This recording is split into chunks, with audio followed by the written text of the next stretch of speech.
Okay, friends. First of all, I thought I was okay with not doing Botox, but suddenly in this light, I'm not sure. So I, first of all, my name is Julie Fingers. They'll probably tell you that. This is my book, Stay, a story of family, love, and other traumas. But really, what I want to tell you is that I have so much shit to tell you about the shit that no one tells you about writing.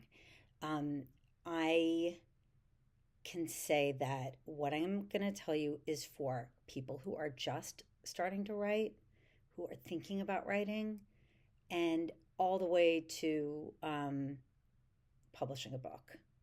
And what I want to first say is that it's never too late. And I'm just going to give you a really quick recap to say I'm 57 years old.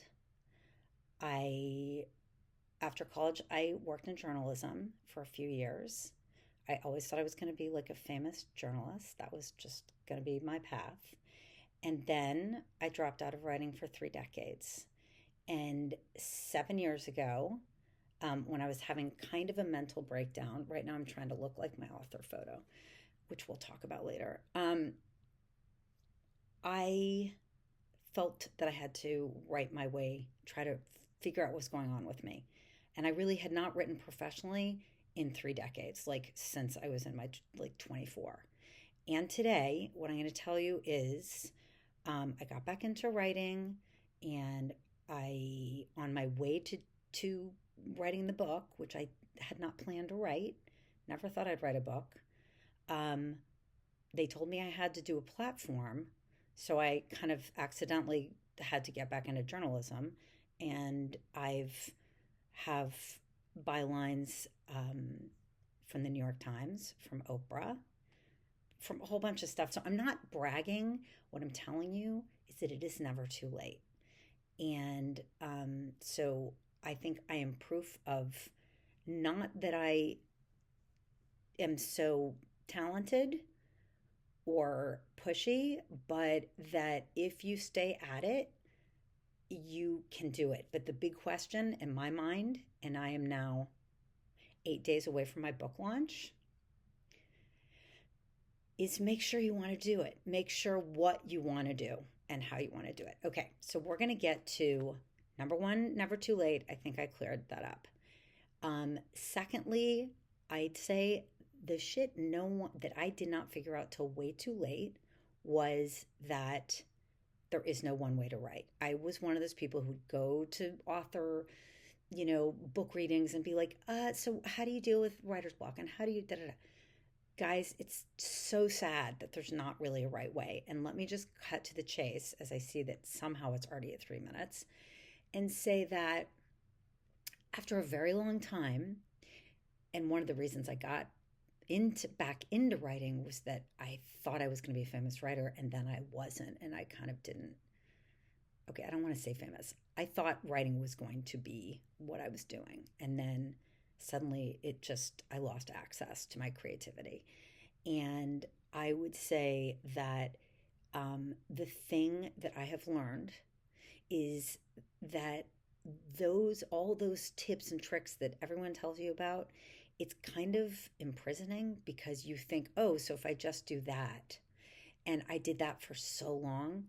And what I want to say is that at the end of the day, I wrote this book, 248 pages, as a binge writer. There were weeks that I didn't write.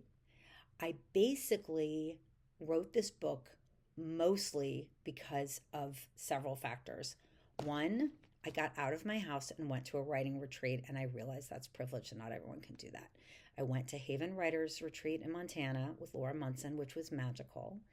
And there, even though I had children, not even though, probably because I had children and a whole life at home, it was the first time that I got in touch with me as a writer again. So that was one. The next thing is I left there with a writing group, accountability.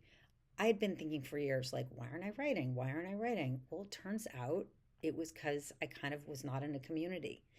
Um, so, writers group. And then the big thing was realizing that, like, you don't have to wake up at 7 a.m. every morning to be a writer.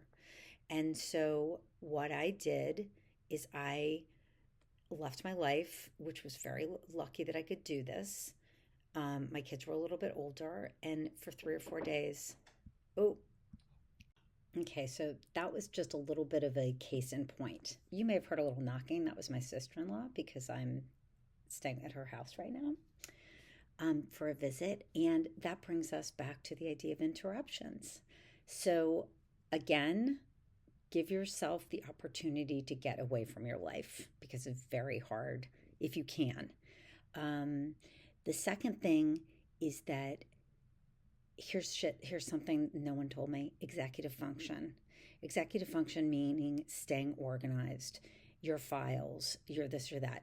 Why did it take me like 7 years to get my book? Well, it took about 5 years to write it, or 6 years.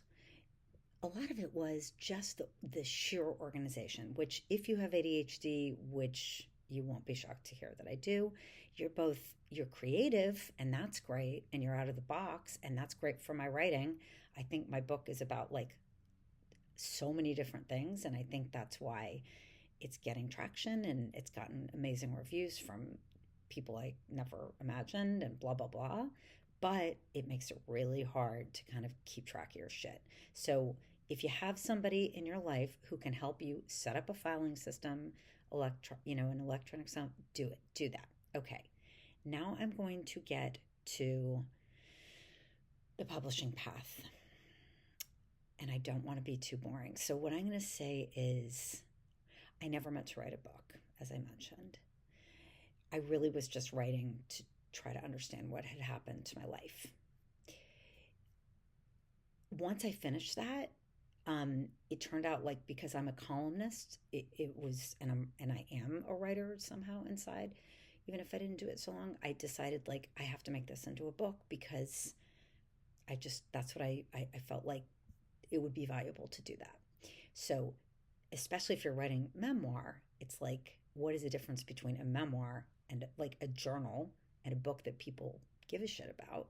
Is you have to make it into a piece of art. So this leads me to the idea that no matter what kind of writer you think you are, so for me that was journalism, and I already had lots of proof that I was good at that, you have to take the time to educate yourself about the craft. So how did I do that? I did it for Haven with Haven Writing, but then I did it by really taking classes on structure and form. I took a memoir class.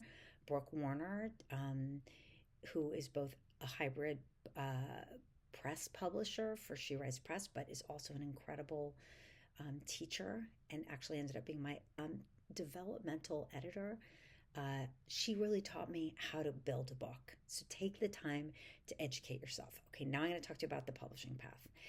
Because of that dream, my dream from like when I was a teenager, like I was gonna, get an A in the world of writing.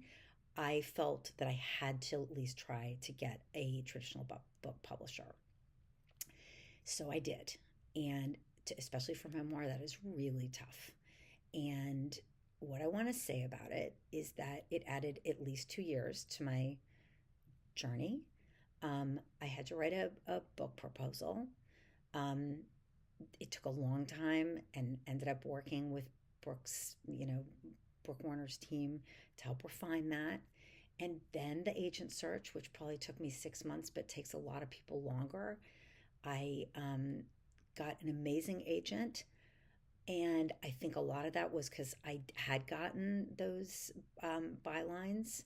So I had a little bit of a platform.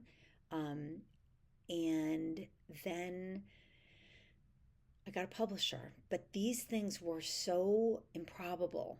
And I just want to say, I don't want to keep going on and on, but what I want to say is that you really, really should think about what you want to get out of publishing your book. When I finished my book, and I didn't know that I was going to finish my first 2 years, people were like, oh, so what are you up to? And I'd be like, because I didn't want to say I was writing a book, because I didn't know if I was even going to finish the book. And I think that there's a difference between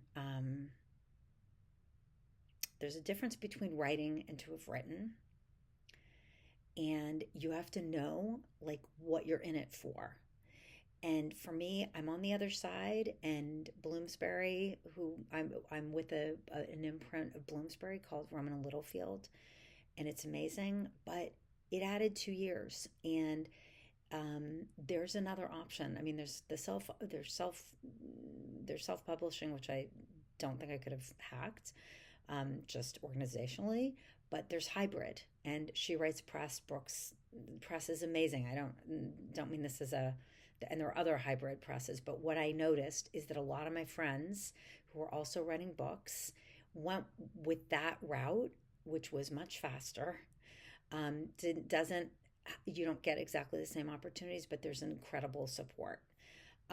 So really, really be sure that you want to go through that slog of getting an agent and getting a publisher. Because at some point, I feel like it's vanity. I mean, to be honest. And you just gotta you gotta decide what it's really about. And I guess the last thing I'm gonna say, really quickly, is 8 days from launch.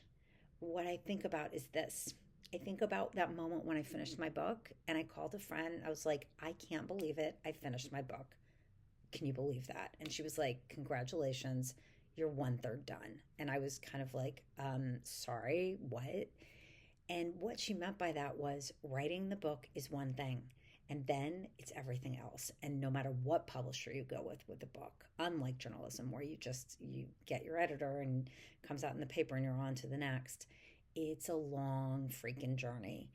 And you got to be here for it, and you got to know that you want to go through that. Um, and the other part that no one told me is the publicity and how very challenging it is for someone who does not like self promotion and who sort of recoils from, I'm extroverted, but I don't really want to be talking about my life in public. I'm sort of like, oh, what's my book about? Just like read the reviews and read the book. So you gotta really figure out. I'm 8 days before launch, and I'm like still in that moment of like, oh, this is the shit no one tells you about life. It's kind of like any other goal you reach. Like if you ever like lost a bunch of weight and you always thought your whole life like, oh, I'm gonna lose that weight and then my whole life's gonna change, and then you lose the weight and you're like, okay, my life didn't change. Why is that? And so you got to really be grounded and really tune into the parts that are giving you joy. And to me, so far, what I look forward to figuring that out.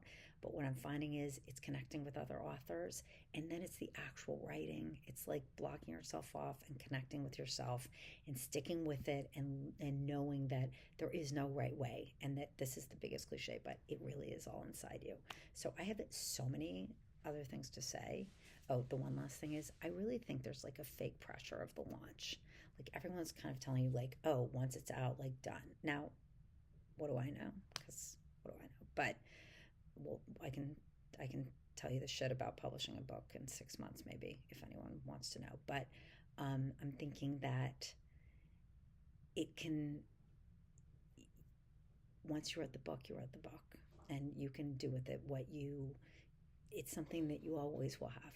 So, and there's always going to be interest going forward if the book is good enough. So, best of luck.